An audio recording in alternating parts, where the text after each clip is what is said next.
Hello, welcome once again. This is Keketo here, your crypto educator. And I want us again to look at Ethereum. Remember, we get all this information about cryptocurrencies from platforms such as coingecko.com. All right, so I come and click over Ethereum over here. So this is going to be actually the second part of the explanation around Ethereum. Okay, so we want to know more about it. So we're going to go to its website, which is here, ethereum.org. So I've just opened this website. And if you remember, we actually started to look into the learning. So we looked at what is Ethereum, what is Ether. Now I want us to look at Ethereum wallet. Let's look at Ethereum wallet.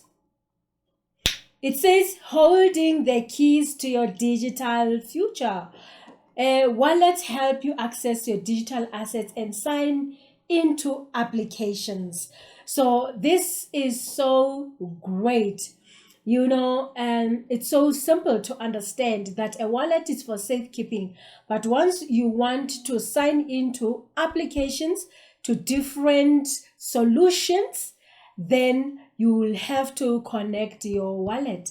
So there's an explanation here of what's an Ethereum wallet, and probably maybe we can just also drill down to what they are talking about when they talk about Ethereum wallet. Okay, so what's an Ethereum wallet? Ethereum wallets are applications that give you control over your account. Just like your physical wallet, it contains everything you need to prove your identity and handle your assets. Your wallet allows you to sign in to applications, read your balance, send transactions, and verify your identity. Wallets are what most people use to handle their digital assets and identity. So a wallet really, it's what we all understand it to be. So your wallet is a tool for interacting with your Ethereum account.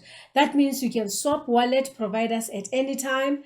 Many wallets also let you manage several Ethereum accounts from one application. Wallet providers don't have custody of your funds. They just provide you a window to see your assets on Ethereum and tools to easily manage them. So it is actually a brilliant explanation of how decentralized applications work. Remember, when you come to Ethereum, you actually come into the home of wallets, you come into the home of decentralized applications. Therefore, this explanation of Ethereum wallets just tells us that it reveals to us that our wallets, just like we know physical wallets that we have, it's all about safekeeping. But because this one is digital and it has your digital money, when you want to use it, then you are going to have to interact with the applications, like decentralized applications that will enable you to interact with it in different ways. So things like you can swap it, you can swap your money within your decentralized exchange when you are connected to it through your wallet. So and wallets really, they are providers of self-custody. Wallets are providers of self-custody of digital assets.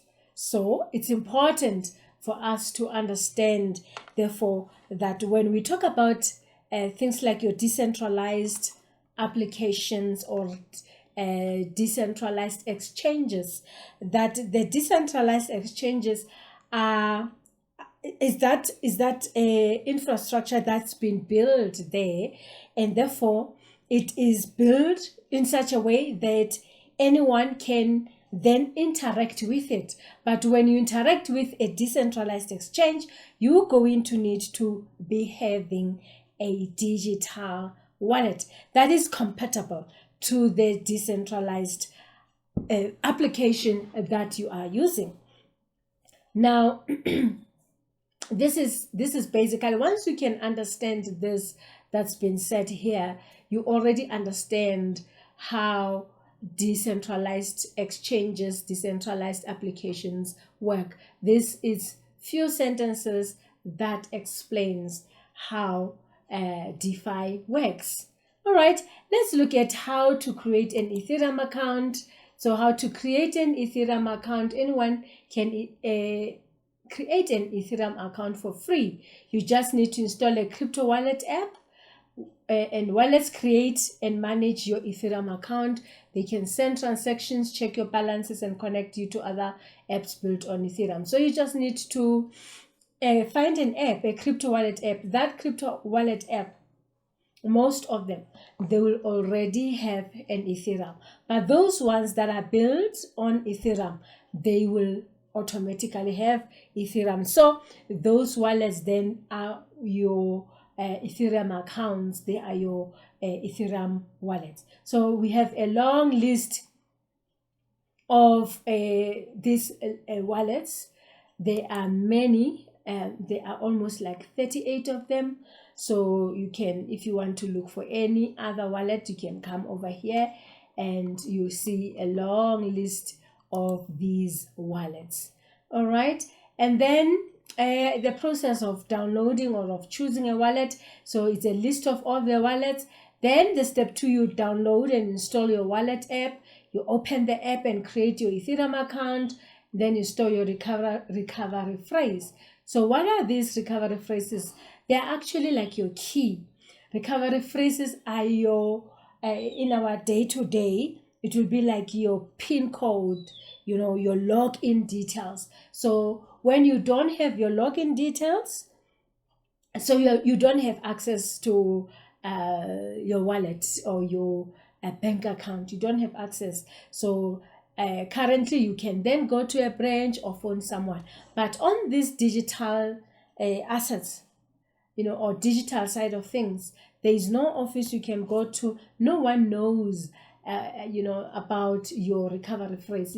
The system has generated them for you. So when you lose them, you have lost access to your finances within that wallet. So they are sometimes called what? The mnemonic phrases. So it's important for a person to understand this. And this recovery phrases works for all wallets.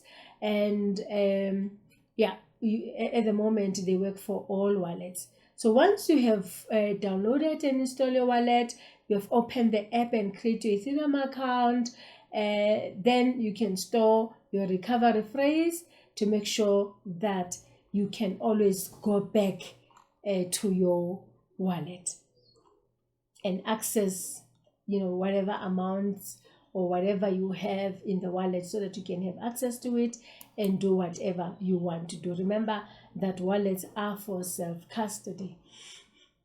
Okay, so we can look at what is Web. Introduction to Web3. Centralization has helped onboard billions of people to the World Wide Web and created the stable, robust infrastructure on which it lives. At the same time, a handful of centralized entities have a stronghold on large swaths of the World Wide Web, unilaterally deciding what should and should not be allowed. So they have the whole control. Now they control everything, everyone. But now when we come to digital assets, when we come to decentralization, we have what we call Web3, which is the answer to this dilemma. Instead of a web monopolized by large technology companies, Web3 embraces decentralization and is being built, operated, and owned by its users. Web3 puts power in the hands of individuals rather than corporations. So before we talk about Web3, we can explore how we got here.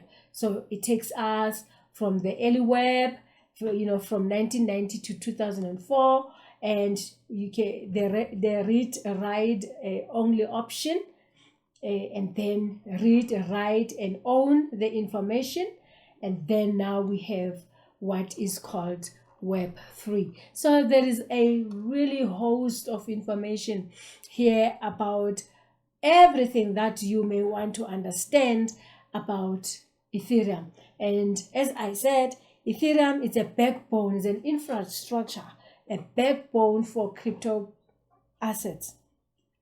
Therefore, all the things that Ethereum is able to do, all other crypto assets are therefore enabled by Ethereum to do whatever they would like to do. So that is all about Ethereum so far. It's important for people to understand how Web3 came about, which problem is it solving. Like we've already read here that it is solving a problem of big companies being the only ones who will then decide everything for everyone, and therefore and just control everything that's digital. Only to find out that from the cryptocurrency space, blockchain technology, we see the development of Web3, which is indeed a web for digital money.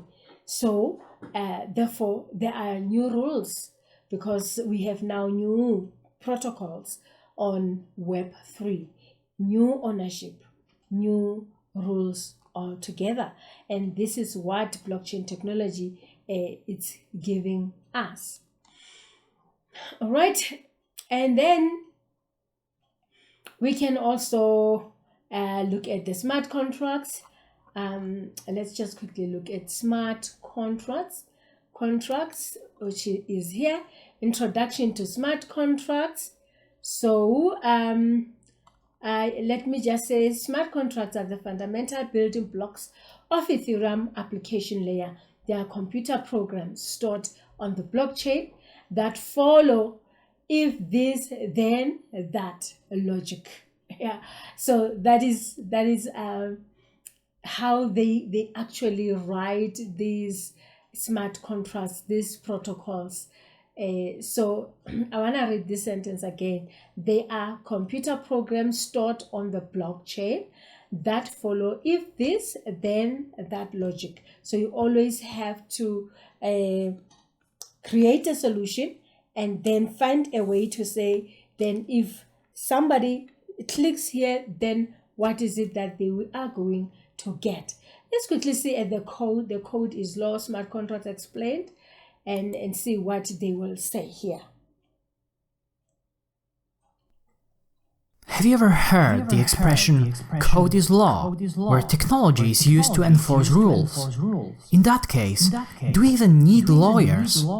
Or maybe we can live in a fully automated world, where code dictates what we can and cannot do. With the current development of smart contracts, this futuristic scenario may be closer than we think. A smart contract is a piece of code that can be executed automatically and in a deterministic way. The smart contract code is...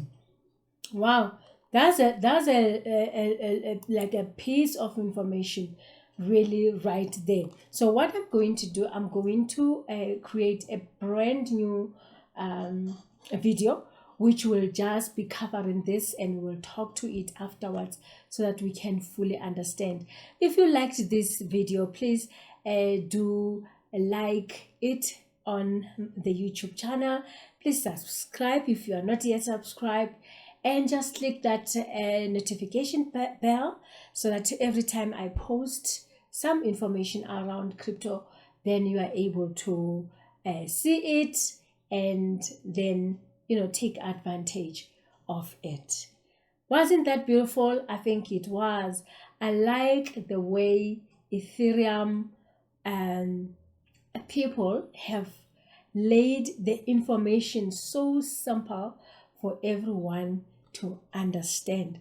Therefore, as I said initially, if you have invested in Ethereum, you have a responsibility to understand what is it all about, because that will give you a conviction to say, I want to increase my contribution or increase my buying of this particular project, because you can see it's long term. You can see what it can do, what it cannot do. You understand it. You don't just put money where in something that you also don't understand.